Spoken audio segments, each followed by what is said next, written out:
எருசலேமே, ஆண்டவரை போற்றுவாயாக. இனி இயேசு கிறிஸ்துவுக்குள் பிரியமான என் சகோதர சகோதரிகளை, இந்த நிமிட நட்சத்திற்கு இயேசுவின் நாமத்தில் நான் உங்களை அன்போடு அழைக்கிறேன். எருசலேமே, ஆண்டவரை போற்றுவாயாக. இஸ்ராயலே, ஆண்டவரை போற்றுவாயாக. தேவ ஜனமே, ஆண்டவரை போற்றுவாயாக. இறைவனின் பிள்ளைகளே, ஆண்டவரை போற்றுவாயாக.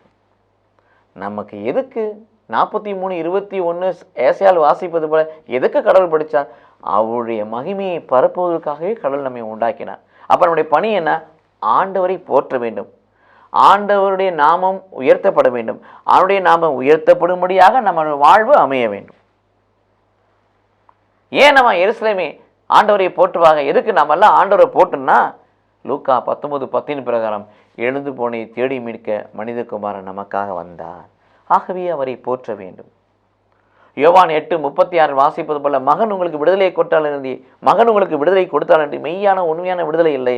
உங்களுக்கு எனக்கும் கடவுள் விடுதலை கொடுக்கிறார். சிறையிருப்பிலிருந்து விடுதலை கொடுக்கிறார். கட்டுகளிலிருந்து விடுதலை கொடுக்கிறார். அடிமைத்தனத்திலிருந்து விடுதலை கொடுக்கிறார். இருளிலிருந்து விடுதலை கொடுக்கிறார். அந்த காலத்தில் விடுதலை கொடுக்கிறார். ஆகவே அவரை போற்ற வேண்டும்.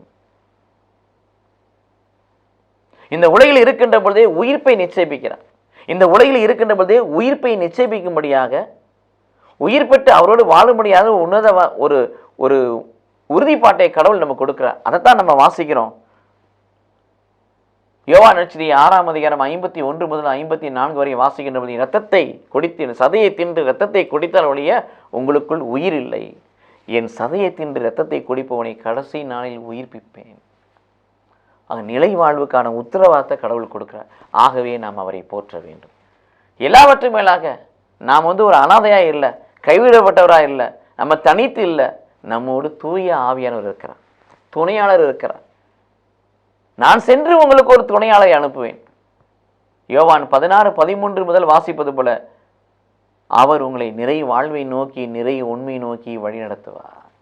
ஆக இதற்காக நாம் கடவுளை தொடர்ந்து போற்ற வேண்டும். போற்றுவோம். கடவுள் நம்மை ஆசீர்வதிப்பாராக. ஆமென்.